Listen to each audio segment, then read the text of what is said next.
आप दूधी लो, स्मेल करो, खुशबू बदबू के न्यूट्रल। मेरे ख्याल से खुशबू आती है मुझे। हाँ, खुशबू आती है। थोड़ी सी खुशबू है ना। हाँ। लेकिन संतरे जैसी है क्या? नहीं। नहीं, तो बस समझो संतरे से इंफीरियर है। ओके। और आपको क्या लगता है कि संतरे में खुशबू है कि आपको संतरे में से खुशबू आ रही है? सोच के जवाब देना। ये ट्रिक क्वेश्चन है। ट्रिक कुछ नहीं है। मैंगो टेस्टी है कि आपको टेस्टी लग रहा है? मैंगो आप हाफूस आम लें, उसको स्मेल करें, अरे यहाँ पे अगर मैं संतरा छिल दूं ना, अगर मैं ऐसे पूरी पूरी खुशबू आ जाएगी। खुशबू है। खरबूजा छिल दो, पूरी खरबूजे की स्मेल आ रही है। तो आपका नाक ज्यादा तेज है कि कुत्ते का ज्यादा तेज है? कुत्ते का। आप कुत्ते के आगे मैंगो रख दो और कुछ ऐसे चिकन रख दो जिसमें से बदबू आ रही है एक्चुअली, राइट? जो नेगेटिव की तरफ है। आपको मैं ऐसे चिकन दे दूं तो आप खा नहीं सकोगे, या हमको कहूँगी ऐसे अंडा खा लो, ऐसे जस्ट, तो आप नहीं खा सकोगे। आप एक जगह मैंगो रखो, एक जगह अंडा रखो, वो अंडा फोड़ के खा जाएगा, मैंगो नहीं खाएगा। तो मैंगो में खुशबू नहीं है, आपको मैंगो से खुशबू आ रही है। भगवान ने सेटिंग की हुई है कि जिसके लिए मैंने जो बनाया है उसमें से उसको खुशबू आएगी। ये सारी बात तो समझो। तो जिसके लिए जो है उसको उसकी अट्रैक्शन होगी, स्मेल आएगी, दृष्टि से भी उसको अट्रैक्शन होगी, स्वाद भी उसको लगेगा, उसको कुछ ताम झाम नहीं करना पड़ेगा। वो क्लासिकली भगवान ने आपके लिए बनाया। कहते हैं कि ज़रूरत ही किसी भी आविष्कार की जननी होती है, और सारे आविष्कार करने वाले इंसान की अगर बात करें तो भाई जब से गाड़ी बनी पैदल चलना भूल गए, घर बने तो जंगलों से रिश्ता छूट गया, नई नई दवाइयाँ बनी तो कहीं ना कहीं आयुर्वेद की वो जो जड़ी बूटियाँ हैं उन्हें समझना हमने छोड़ दिया। बट अगर आपको भी लगता है कि सब कुछ शुरुआत में छुपा है, इंसान की कहानी जहां से शुरू हुई थी ना, वहीं पर छुपे हैं सारी समस्याओं के हल, तो आज का एपिसोड आपके लिए है। आज इन हैप्पी हमेशा हम समझेंगे कि जब उस बनाने वाले ने इंसान को बनाया, उसके शरीर को बनाया, तो कुछ एक सिग्नल्स उसने साथ में ही दिए थे कि ऐसा होगा तो ये करना।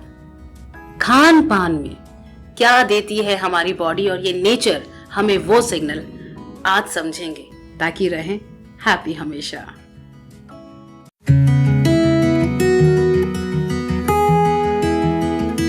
और मेरे साथ एक बार फिर doctor Sunil Mehra. So welcome to our channel sir. Last time आपने इतने सारे ऐसे फुलझड़ियाँ छोड़ दी थी ना मुझे लगा नहीं यार, इसके जवाब तो चाहिए। बहुत खूबसूरत आपने एक एग्जाम्पल दिया था कि नेचर ने सारी चीज़ें इतनी अच्छे से समझाई है ना, अपने आप होती है वो चीज़ें, आप बस जुड़े रहो उसके साथ, राइट? क्यों खो रहा है ये कनेक्ट, क्यों खो रहे हैं हम लोग, क्या हो क्या रहा है हमारे साथ? मैं उसको ऐसे वन बाय वन लेना चाहूँगा। जैसे कि पहला कारण ये है कि आप जहाँ पले हैं, आपके पेरेंट्स को भी उसकी वो एजुकेशन नहीं है। तो घर में जो आपका कल्चर होगा, ट्रेडिशन होगा, उसी हिसाब से चलेंगे आप। दूसरा, आपके एजुकेशन में हेल्थ का भी सब्जेक्ट नहीं रखा। मुझे याद है हमारे बचपन में कम्युनिटी लिविंग एक सब्जेक्ट था। उसमें भी ये तो कहते थे brush your teeth in the morning, go to bed at night, ऐसे वो। फिर हमको कहते थे उसकी क्रेयॉन कलर से डायग्राम बनाओ, उसको चिपकाओ, वो क्राफ्ट, ये सब ऐसा सब वो सब किया ताम झाम। कभी किसी को ये नहीं पूछा कि तुम बच्चे सुबह ब्रश करके आए हो क्या, सब लोग रात को सोए थे कि नहीं टाइम पे। तो हेल्थ कोई सब्जेक्ट नहीं था। हम मेडिकल कॉलेज में आते हैं तो उसका भी हम डॉक्टर ऑफ मेडिसिन कहते हैं, डॉक्टर ऑफ हेल्थ नहीं कहते, राइट? तो हमको ये बताया जाता है कि बीमारी जब आई है तो उसको दवाई कौन सी देनी, ये हमारा है। उसके साथ में एंसिलरी मेजर्स में आपको बता सकते हैं, डाइट ये वो ऐसा जो भी, ये एक्सरसाइज बटा। लेकिन वो डिजीज होने के बाद, पहले नहीं, कोई हेल्थ इंस्टीट्यूट नहीं है। और अगर कोई आपको ऐसे कोई इंस्टीट्यूट्स मिल रहे हैं, वो बहुत आइसोलेशन में है। जैसे मैं नाम नहीं लेना चाहूँगा, एक इंस्टीट्यूट मैंने देखी थी, योगा इंस्टीट्यूट थी, तो वहाँ योगा ही सिखा रहे हैं, लेकिन वहाँ पर जो खाना दे रहे थे वहाँ पर ध्यान नहीं रखा जा रहा था कि हम खास ध्यान रखें, नेचुरोपैथी डाइट दें। जहाँ पहले नेचुरोपैथी के थे तो वहाँ पर वो कोई योगा नहीं करा रहे थे। तो बाद में धीरे धीरे अभी कॉन्ग्लोमरेट कर रहे हैं, सब ऐसा कर रहे हैं, ऐसा नो डाउट अबाउट इट। तो आपको ना घर में माहौल मिला, ना आपकी एजुकेशन में मिला, ना समाज में कोई ऐसे हेल्थ इंस्टीट्यूट है। अगर हम थोड़ा पहले देखें, गूगल इंटरनेट जब नहीं था तो इधर से कुछ इक्का दुक्का न्यूज़पेपर पढ़ लिया, हेल्थ मैगजीन पढ़ ली, वहाँ से सोर्स ऑफ नॉलेज होती थी। और उसके पीछे परफेक्ट लॉजिक नहीं दिया जाता था कि हमको रियली सेटिस्फाई कर जाए, ऐसा लॉजिक के हम एकदम स्तब्ध रह जाए एकदम कि हाँ इसके बाद तो कोई जवाब अभी खड़ा ही नहीं रहा। आंसर ऐसा होना चाहिए कि फिर कोई सवाल ना उठे, उसको मैं आंसर मानता हूँ। ऐसा आंसर नहीं कि अब घर यहाँ से बाहर जाए फिर दूसरा सवाल उठ जाए मन में, नहीं, अल्टीमेट आंसर मिलना चाहिए। तो ऐसे कोई एजुकेशन हमारी हुई नहीं है। तो आप जब बीमार पड़ भी जाते हो, डॉक्टर के पास जाते हो, तो कहाँ आपको बैठ के समझाया जाता है कि भाई आप क्यों बीमार पड़े थे, कौन सी गलतियाँ थी आपकी। और अगर बता भी रहे डॉक्टर, तो कौन सुनने के लिए बैठा है यहाँ पर।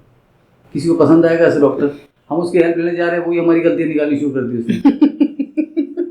हम बोलेंगे छोड़ यार तू अपनी दवाई दे। तो सारा माहौल तो समझो आप, इस माहौल में आप कैसे एक्सपेक्ट कर सकते हो कि कोई हेल्दी रहे। वैसे बड़ी कमाल की बात कही आपने कि हो सकता है हमारी शिक्षा भले अ से अनार, आ से आम, ई से इमली और ई से ईख से हुई हो, लेकिन हेल्थ को लेकर कभी कोई शिक्षा नहीं दी। और आगे आप जब जाते भी हैं तो एक बस स्टेटमेंट आपको दे दिया जाता है जो सबने सुना होगा, prevention is always better than cure. But how, कैसे, व्हाट, करें क्या? आप बता सकते हैं क्या करें? प्रिवेंशन के लिए ना आपको दो चीज़ों की ज़रूरत है। एक, कोई आपको ऐसा अनबायस्ड और अनप्रेजुडाइज्ड, मतलब जो निष्पक्ष हो, हिंदी में उसको कहते हैं जो निष्पक्ष हो, एक निष्पक्ष ऐसा डॉक्टर कह लो या कोई इंसान कह लो मिले, जिसको एक तरफ तो मेंटेनेंस ऑफ हेल्थ की भी नॉलेज हो, राइट, सब एस्पेक्ट्स, और दूसरी तरफ उसको जितने अलग अलग सिस्टम ऑफ मेडिसिन हैं प्रीडोमिनेंट, उसकी भी नॉलेज हो, एटलीस्ट उसके प्रिंसिपल्स पता हो। क्योंकि प्रॉब्लम कहाँ आने वाली है, पहली बात, जब तक लोहा गर्म नहीं होता है आप उसको बेंड नहीं कर सकते। तो जब तक आप बीमार नहीं पड़ोगे ना, आप ससेप्टेबल नहीं हो किसी की भी सजेशन सुनने के लिए। पहले एक बात समझ लो, ऐसा कोई महारथी आपको नहीं मिलेगा कि तंदुरुस्त है और फिर आके कहे कि मुझे बताओ कि तंदुरुस्त रहूं उसके लिए क्या क्या करना है। बड़ा मुश्किल है, ऐसा बहुत कम मिलेंगे आपको। तो जब उसकी विकेट डाउन होगी, फिर भी वो इतना ससेप्टेबल नहीं होगा आपकी बातें सुनने के लिए, इतना रिसेप्टिव नहीं होगा। ये जब उसको कहीं फंस जाएगा ना चारों तरफ से, फिर वो एकदम राइट टाइम होगा उसको बाहर निकालना उस चीज़ से, और तब वो सुनने को तैयार होगा मेंटेनेंस ऑफ हेल्थ का जितना भी पार्ट आपको पढ़ाना है। तो उसको पहले उस बीमारी से बाहर जो निकालना है, उसके लिए आपको ये पता होना चाहिए कि इस वक्त इसको बीमारी से बाहर निकालने के लिए कौन से सिस्टम ऑफ मेडिसिन इसके लिए एकदम ठीक है। ये कहानी यहाँ से शुरू होगी, कहानी मेंटेनेंस से शुरू नहीं होने वाली, ये प्रैक्टिकली बता रहा है। तो जब आपको यही नहीं पता कि यहाँ पर इसको ये अंग्रेजी दवा दे दी जाए बेटर है इसके लिए, क्योंकि हर एक सिस्टम मेडिसिन का अपना अपना रोल है कि अभी ये बीमारी इसको होम्योपैथी से ही ट्रीट किया जाए बेटर है, इसको एलोपैथी देंगे ये फंस जाएगा इस जाल में। और आपने उसको एक बार वो ट्रेलर दिखा दिया और वो देखकर, साइकोलॉजी बता रहा हूँ इंसान की, कि वो देखेगा कि मुझे रिस्पॉन्स आ रहा है ट्रीटमेंट से, फिर वो आपकी सुनेगा और फिर वो मौका छोड़ना नहीं डॉक्टर को, और उस मौके को लेकर उसको बराबर ट्रांसफॉर्म करने की कोशिश करनी है ताकि वापस गलती ना करे, और उस वक्त सुनेगा, उस वक्त उसको मेंटेनेंस ऑफ हेल्थ का पार्ट पढ़ाना है। मतलब एक ही बंदे के अंदर ये सारी क्वालिटीज होनी बहुत जरूरी है, ऐसा बंदा ढूंढना पड़ेगा। बेसिकली हेल्थ गुरु चाहिए हमें, राइट। सो है, हाँ जी, do we have enough health gurus? आप डिमांड क्रिएट करें तो मिल जाएंगे। कहते हैं ना कि when the student is ready teacher appears, तो when the patient is ready doctor appears। तो एक सवाल हो सकता है बहुत बचकाना हो, बट मैं पूछना चाहूँगी कि, और शायद थोड़ा सा मैं भी मानती हूँ इस बात को, टू बी वेरी ऑनेस्ट, मुझे लगता है मैंने पर्सनली देखा है कुछ लोग जो बहुत ज़्यादा हेल्थ कॉन्शियस होते हैं ना, ये पानी नहीं पिएंगे, ये क्रीम स्किन पे नहीं लगाएंगे, या एकदम टोपी लगा के, चश्मा लगा के, कपड़ा बांध के धूप में जाएंगे, मतलब जो बहुत ज़्यादा ध्यान रखते हैं। मैंने देखा वो ज़्यादा प्रोन होते हैं, थोड़ा सा भी कुछ हो जाए तो उनको पहले होता है। जैसे फॉर एग्जांपल मैं और मेरी एक फ्रेंड है जो बाहर का पानी बिल्कुल नहीं पीती, हमेशा अपना उबला हुआ पानी साथ लेकर जाती है। अगर कभी सर्वाइवल की बात की थी हमने लास्ट एपिसोड में, अगर गलती से पीना पड़ गया पानी, मुझे कुछ नहीं होगा, वो बीमार पड़ जाएगी। तो क्या ध्यान भी लिमिट में ही रखना है? क्या इसका भी कोई मैसेज संकेत देती है आपकी बॉडी? पहली बात तो ध्यान वर्ड जो है, ये ध्यान वर्ड कहाँ से आता है? ये मेडिटेशन का वर्ड है। उसका मीनिंग क्या एग्जैक्टली? हाँ, ध्यान का मतलब है कि अवेयरनेस के साथ करो जो भी करना है। मेडिटेशन का मतलब कंसंट्रेशन नहीं है, इस भ्रम में नहीं रहना। कोई बंदा आँख बंद करके मंत्र पढ़ रहा है तो that is not meditation, that is not concentration, बस दैट इज वो मंत्र जाप कर रहा है। तो ध्यान लगाने का मतलब है कि आप अवेयर हो जाओ। अवेयरनेस का मतलब नॉलेज होना और अवेयरनेस होने में डिफरेंस क्या है? नॉलेज है कि ठीक है आपको नॉलेज है कि ये सही है ये गलत है। अवेयरनेस का मतलब है कि जब जब आप वो एक्शन लेने जा रहे हो आप अवेयर हो कि मैं जो उस नॉलेज के जो इम्प्लीमेंटेशन करने जा रहा हूँ जिस सर्कमस्टेंसेस में वो वहां पर सही है कि गलत है। इसको कहते हैं ध्यान से। वापिस रिपीट करूं क्या आप? नहीं मैं समझ गई, मैं ध्यान से सुन रही थी। तो ध्यान तो सभी रखते हैं अपने अपने तरीके से। जिसने पानी पिया उसको कुछ नहीं हुआ, वो कोई भी पानी पी लेता है, वो भी ध्यान रख रहा है इंसान, ऐसा नहीं कि नहीं रख रहा है, वो अपने हिसाब से रख रहा है। आपको ये पता होना चाहिए कि क्या ध्यान रखना है, कितना ध्यान रखना है, कब कब रखना है, वो नॉलेज क्लियर होनी चाहिए ना। तो आपको पता होना चाहिए। फिर अगर पानी की बात आई है तो पानी पीने का मतलब क्या है, कौन सा पानी सही है, ये वो सब आपको जब पता लग जाएगा। अब आपका लॉजिक पे आता हूँ, जिस लॉजिक पे आपने ये बात की है उस लॉजिक पे आते हैं। क्या हमारी बॉडी भगवान ने ऐसे बनाई है कि उसको थोड़ा सा भी कुछ गलत हो आपने उसके अंदर डाल दिया तो तुरंत सिग्नल दे देगी? नहीं, वक्त देता है। वक्त देता, राइट। अब कितना वक्त देती है उसका आपको उदाहरण देता हूँ मैं। शराब, सिगरेट, तंबाकू कोई भी नहीं कह सकता कि it is good for health, ठीक है। जो ले रहा है उसको भी पता है। ऐसी चीज जो रेगुलर सेवन कर रहे होते हैं 20-20 साल निकल जाते हैं, उनको उसका बैड इफेक्ट नजर नहीं आता। बाद में जाके कहीं लिवर डैमेज हो गया, कोई माउथ कैंसर हो गया, ऐसे कभी 40 साल बाद जाके कोई प्रॉब्लम आ जाती है, राइट। अब ये 20-40 साल क्या हो रहा था, ये बॉडी क्या कर रही थी? वो अंदर जो कॉम्पेंसेटरी मैकेनिज्म भगवान ने दिया हुआ आपको। अभी कॉम्पेंसेटरी मैकेनिज्म का मतलब क्या वो आपको बताता हूं। आपकी बॉडी एक किडनी पे चल सकती है, फिर 2 क्यों दी भगवान ने? आपका आधा लीवर काट के फेंक दूं तो आधे लीवर पे भी आप चल सकते हैं। ब्लड वेसल्स हार्ट की 3 है, 2 मैं खुद कैंची से काट दूं तो एक ब्लड वेसल पे हार्ट चलता रहेगा। ब्रेन के अंदर कभी इंफाक हो जाता है, जैसे मतलब ब्रेन स्ट्रोक हो गया, ऐसा है ना, आसपास की ब्लड वेसल तो उगनी शुरू हो जाती है उसको खून देने के लिए। यहां से जब प्लेन उड़ता है अमेरिका के लिए तो उसमें एक इंजन नहीं होता, या 2 होते हैं, 4 होते हैं। एक पायलट नहीं होता, 2 पायलट होते हैं। ये हो सकता है ज्यादा भी हो, मुझे नहीं पता, लेकिन एक तो नहीं होता। अब ये दूसरा क्या कर रहा है वहां पर? और ये 4 इंजन क्यों? जब एक इंजन से प्लेन चल सकता है, वो 4 इंजन इसलिए दिए हैं, एक खराब हो गया, दूसरा खराब हो गया, तीसरा खराब हो गया, चौथा। अब समझो जो पायलट चला रहा है वो समझो नोटोरियस है, वो गलत तरीके से चला रहा है। अब दूसरा पायलट उसको कह रहा है ऐसे मत कर, इंजन खराब हो जाएगा, और नहीं मान रहा। और आप लोग बैठे हैं, वो पैसेंजर जा रहे हैं यहाँ से बड़े मूड में, एकदम कैलिफोर्निया जाएंगे, अमेरिका घूमने जाएंगे, एकदम मूड बना के बैठे हैं फैमिली के साथ। अब वो एक इंजन खराब कर दिया उसने।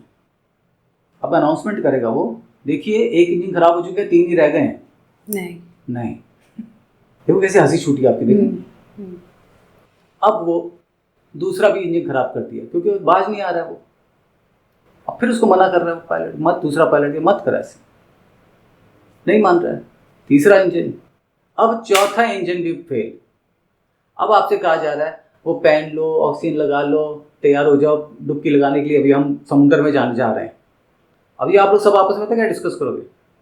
अचानक ही हो गया, सब तो ठीक ठाक था, हम लोग तो निकले थे, कितने खुश थे हम लोग, all of a sudden it happened, all of a sudden. अरे वो दूसरे पायलट से जाके भी तो कोई पूछ ले तो ऑल ऑफ ए सडन हुआ था क्या? वो कहेगा मुझे तो पता ही था, उसके लिए ऑल ऑफ ए सडन नहीं था। ठीक उसी तरह वो जो दूसरा पायलट वो मैं हूँ। जब आप कुछ गलत चीज़ खा रहे हो ना, और जब मैं देख लेता हूँ, मुझे पता है अभी कॉम्पेंसेटरी मैकेनिज्म फेल हो रहा है, और ऐसे हमको कोई न्यूज़ आती है और रातों रात नींद में ही चला गया, हम बोलते हैं ऑल ऑफ ए सडन हो गया। ऑल ऑफ ए सडन कुछ नहीं हुआ। एक साइंटिफिक मैन जो नेचर में भरोसा करता है, जो नेचर के लॉज में भरोसा करता है, जो भगवान में भरोसा करता है, वो कभी स्टेटमेंट पास नहीं करेगा एक साइंटिफिक माइंड कि ऑल ऑफ ए सडन। नहीं, भगवान के लिए कुछ ऑल ऑफ ए सडन नहीं है। हर एक चीज़ के एक साइंस है उसके पीछे कि ये पहले ये सब चीज़ हुआ है, अब वो पाप का घड़ा भर गया है, अब वो चौथे इंजन पे आ गया है। तो आपका इंजन फेल होते जा रहे हैं क्या, आपको समझ में नहीं आ रहा है। एक तो मैंने आपको एजिंग प्रोसेस का बताया था, राइट। तो अब वो फेल होता जा रहा है, अब आखिरी पे पहुंच गए हो आप, अब जाके उसने सिग्नल दे दिया, अब आप कह रहे हो अचानक हो गया। अचानक कुछ नहीं हुआ। पहले अपनी बॉडी को समझो, आपकी बॉडी ऐसे नहीं सिग्नल दे देगी। तो जब पहली बात, अगर कोई एक बंदा कुछ, मैं जनरली मैं ऐसा मैं सवाल पूछता हूँ अपने पेशेंट्स को भी। सपोज मैंने आइसक्रीम खाई, मेरा गला खराब हो गया, इन्होंने खाई, इनका पेट खराब हो गया, आपने खाई, आपको कुछ नहीं हुआ, राइट। तो कौन फंस गया और कौन बच गया? जिसका वो बॉडी हिंट्स दे रही थी और वो सुन नहीं रहा था। सभी फंस गए। अच्छा, सभी फंस गए, सब फंस गए ना। अच्छा, किसको उल्टी आ गई, किसी को जुलाब आ गया, और जिसको कुछ नहीं हुआ ना, हाँ। उसका नंबर बाद में लगने वाला है। अच्छा, ऐसे ओ, यानी हेल्दी नहीं है, बच्चा कोई नहीं, उसका कॉम्पेंसेटरी मैकेनिज्म फेल होने जा रहा है। और यहाँ पे जल्दी से सिग्नल दे दिया, थोड़ा खुशियां मनाओ, आप खुशियां मनाओ कि मेरा जल्दी सिग्नल दे दिया, उसने गेट पे ही पकड़ लिया, तो यहाँ गेट से एंट्री हो गई, और अंदर जाके अब क्या होगा अभी बाद में अल्लाह मालिक। यानी हेल्दी दिखना, हेल्दी होना है, ये जरूरी नहीं है। तो अब ऐसी बॉडी जो इतनी धोखेबाज हो, डिसेप्टिव हो, इसमें आप ये कंक्लूड नहीं कर सकते कि एक ने पानी पिया और उसने उसकी तबीयत खराब हो गई तो ये फंस गया।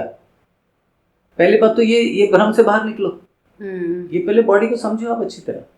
अगर सपोज किसी ने कोई गलत चीज़ खाई है और बॉडी सिग्नल नहीं दे रही, हम कहते हैं इसकी इम्यूनिटी अच्छी है, और किसी ने सिग्नल दे दिया है, हम कहते हैं इम्यूनिटी खराब है इसकी। जबकि उल्टी बात है कि अगर वो चीज़ गलत ही है बेसिकली फंडामेंटली, और सिग्नल दे दिया उसने, उल्टी कर दिया उसने, या कुछ उसको आ गया, इसका मतलब उसकी इम्यूनिटी अच्छी है, वो बॉडी नॉनसेंस नहीं बर्दाश्त करना चाहती, वो सिग्नल दे रही है। और जो सिग्नल दे रही है मतलब वो अलाइव है, वो बॉडी एकदम अलाइव है। आपने देखा कोई फास्टिंग करते हैं तो मुंह में कोटिंग आ जाती है, देखा आपने कभी फास्टिंग की कभी आपने? जी। अपना टंग कोटेड हो जाएगी। वो क्या हो रहा है? वो टॉक्सिन्स बाहर आ रहे हैं। तो बॉडी को चांस दिया आपने, आप टॉक्सिन्स डालते जा रहे हो, तो फिर वो उसको चांस नहीं मिलता बाहर फेंकने का। अब जो एकदम शुद्ध बॉडी बैठी है, आपने उसको कुछ गलत दे दिया है और वो सिग्नल दे रही है, तो दैट्स अ गुड साइन। पहली बात तो मैं बिलीव ही नहीं करता कि आपने अगर हमेशा समझो ऐसा पानी पी रहा है, अचानक उसको बाहर का पानी पीना पड़ गया तो वो बीमार पड़ जाएगा। ऐसा नहीं होता, उसके कुछ और कारण होंगे। इस तरह से नहीं होता, उल्टा वो ज़्यादा बर्दाश्त कर सकता है क्योंकि उसके पास कोटा है बर्दाश्त करने का। और दूसरा तो बंदा अपना कोटा खत्म कर चुका हुआ है गलत ले लेके। आपको बहुत झटके लगे सर मुझे, आज बहुत झटके लगे मुझे बहुत मुझे अगले 3-4 दिन में अपनी नींद का कोटा पूरा कर पाऊंगी या नहीं। बट ये बात एक्चुअली ऐसे किसी ने कभी नहीं समझाई। और बीच में जो सर ने एजिंग प्रोसेस के बारे में समझाया था, अगर वो सुनना है आपको तो इससे पहले वाला जो वीडियो है प्लीज़ वो जाकर ज़रूर देखिएगा। अब सवाल आता है, क्या इंडिकेशंस होते हैं, सिग्नल संकेत क्या देती है हमारी बॉडी, छोटे छोटे जो हम समझें? देखिए, आप जब ये स्माइल करके आंसर शुरू करते हैं ना तो डर लगता है मुझे कि पता नहीं अब क्या होने वाला है। या प्लीज संकेत देखो, आपको कुदरत हर जगह देगी। हर जगह आप कोई भी ऐसा मुझे बताएं कि ये काम हाँ करूँ कि ना करूँ, मेरे तंदुरुस्ती के खिलाफ है कि उसके पक्ष में है, कोई भी एक एग्जाम्पल तो मैं बताता हूँ, देखो कैसे सिग्नल देती है। एक एग्जाम्पल दे सकते हैं? चावल खाऊं या नहीं? अगर आप चावल को लेते हैं, है ना, अच्छा यहाँ से शुरू करता हूँ कि अगर सपोज ये रूल पास कर दिया जाए कि आप अपने चावल उगा रहे हो तो ही आप खा सकते हो, आपको खुद उगाने पड़ेंगे, तो कितने लोग चावल खाएंगे? मैं तो नहीं खाऊंगी। आपको पता नहीं कि चावल उगाते हो कितनी मेहनत लगती है, कितना पानी लगता है उसमें, राइट? ये पहला सिग्नल है कि ये चीज़ प्राइमरीली भगवान ने आपके लिए नहीं बनाई। फिर आप चावल को हाथ में पकड़ो, उसकी स्मेल लो, खुशबू है न्यूट्रल है कि बदबू है? आई थिंक न्यूट्रल है। राइट, बिल्कुल सही, न्यूट्रल है, बदबू नहीं है। ठीक है, अगर खुशबू होती तो मतलब क्लासिकली भगवान ने आपके लिए बनाया है। पहले बात को समझो स्टेप बाय स्टेप। और जो लॉजिक मैं बता रहा हूँ, अगर ये लॉजिक आपने पकड़ लिया, ये सारे लॉजिक फेल है बाद में, वो कैल्शियम नीम प्रोटीन ये सब तो न्यूट्रल है। इसका मतलब कि बहुत एक्सेलेंट नहीं है लेकिन खराब भी नहीं है। ओके, अब वैसे ही चावल लेके ना मुंह में डाल लो, खा सकते हो? ऐसे खा तो सकते हैं लेकिन चबा भी नहीं पाओगे। नहीं चबा पाएंगे। हाँ। लेकिन ऐसे वही दाना ऐसे पंछी को डाल दो, देखो कैसे खा लेता हो आराम से। राइट, तो आपको उसको गर्म करके कुक करना पड़ेगा। राइट, अब आप उसको कुक करके जब आप खाते हो तो भी आप ऐसे सादे चावल नहीं खा सकते। आपको साथ में कोई दाल चाहिए या कुछ उसमें कुछ गुड़ डाल दे या कोई नमक डाल दे, कुछ उसको पुलाव बना दे। राइट, ऐसे नहीं खा सकते आप। तो उसकी रेंज समझ लो आप, कि मतलब ये खा सकते हैं आप, लेकिन वो क्लासिकली आपके लिए नहीं बना है। क्लासिकली आपके लिए नहीं बना है वो। अगर क्लासिकली आपके लिए बना होता, जैसे आप हरी मूंग की दाल लें, आप ऐसे कबूतर को डाल दो, वैसे ही खा जाएगा। आप खा सकते हो ऐसे? क्यों नहीं खा सकते? क्यों नहीं खा सकते? लेकिन अगर आपको मैं एप्पल दूं तो आप ऐसे ही खा सकते हो। मतलब भगवान ने इतना सिंपल रखा था कि जो चीज आप सहज खा सकते हो वो क्लासिकली आपके लिए। अब जैसे कि भैंस ऐसे जा रही है, तो आप जब उसके स्तन को देखते हो, आपका मन करता है अभी लपक के मुंह लगा के पी लूं? नहीं, बछड़े का करता है, आपका नहीं कर रहा। बस वो उस इंस्टिंक्ट को आप रिस्पेक्ट नहीं दे रहे, और दुनिया भर का कैल्शियम और प्रोटीन और पता नहीं कहाँ से दिमाग चल रहा है।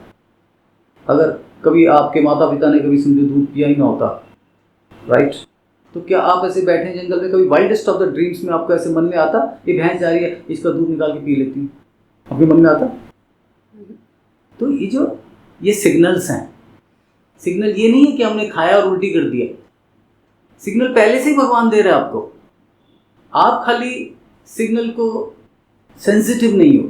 लेकिन सर इसमें, सॉरी मैं आपको काटूंगी, बट आपने जो कहा, ऐसे तो मेरा सब्जियां देखकर भी एकदम कच्चा नहीं खा सकती, मैं उन्हें पकाती हूँ, बट ग्रीन वेजिटेबल्स तो बहुत हेल्दी है। आते हैं उस पॉइंट पे। हाँ। आप कोई भी सब्जी का नाम लो। ओके, मतलब दूधी ले लीजिए। दूधी, ठीक है। हाँ। आप दूधी लो, स्मेल करो, खुशबू बदबू के न्यूट्रल? मेरे ख्याल से खुशबू आती है मुझे। हाँ, खुशबू आती है, थोड़ी सी खुशबू है ना। हाँ। लेकिन संतरे जैसी है क्या? नहीं, तो बस समझो संतरे से इंफीरियर है। ओके। और आपको क्या लगता है कि संतरे में खुशबू है कि आपको संतरे में से खुशबू आ रही है? सोच के जवाब देना। ये ट्रिक क्वेश्चन है। ट्रिक कुछ नहीं है। मैंगो टेस्टी है कि आपको टेस्टी लग रहा है? मैंगो आप हाफूस आम लें, उसको स्मेल करें, अरे यहाँ पे अगर मैं संतरा छिल दूं ना, अगर मैं ऐसे पूरी खुशबू आ जाएगी। खरबूजा छिल दो, पूरी खरबूजा की स्मेल आ जाएगी, राइट? तो आपका नाक ज्यादा तेज है कि कुत्ते का ज्यादा तेज है? कुत्ते का। आप कुत्ते के आगे मैंगो रख दो और कुछ ऐसे चिकन रख दो जिसमें से बदबू आ रही है एक्चुअली, राइट? जो नेगेटिव की तरफ है। आपको मैं ऐसे चिकन दे दूं तो आप खा नहीं सकोगे। मैं आपको कहूँगी ऐसे अंडा खा लो, ऐसे जस्ट, तो आप नहीं खा सकोगे। आप एक जगह मैंगो रखो, एक जगह अंडा रखो, वो अंडा फोड़ के खा जाएगा, मैंगो नहीं खाएगा। तो मैंगो में खुशबू नहीं है, आपको मैंगो से खुशबू आ रही है। भगवान ने सेटिंग की हुई है कि जिसके लिए मैंने जो बनाया है उसमें से उसको खुशबू आएगी। ये सारी बात तो समझो। तो जिसके लिए जो है उसको उसकी अट्रैक्शन होगी, स्मेल आएगी, दृष्टि से भी उसको अट्रैक्शन होगी, स्वाद भी उसको लगेगा, उसको कुछ ताम झाम नहीं करना पड़ेगा। वो क्लासिकली भगवान ने आपके लिए बनाया। मतलब ये मैं जो आपको बता रहा हूँ, ये लाइफ की अल्टीमेट नॉलेज है। लाइफ में सबसे ज्यादा इंपॉर्टेंट चीज क्या है पता है? लाइफ यानी कि हेल्थ। हेल्थ को सबसे पहला फैक्टर जो अफेक्ट करता है वो है फूड। फूड में सबसे सर्वश्रेष्ठ फूड कौन सा है? वो है फ्रूट। और वो फ्रूट अगर आपने किसी दिन नहीं खाया, समझ लो कि आपकी इच्छा नहीं है कि आप लंबा जिएं, या आपका मन ही नहीं है कि अपने आप सलामत रहें। अज्ञानता से कह लो या जानबूझ के कह लो, अगर अब आज के बाद तो ऐसा नहीं करना।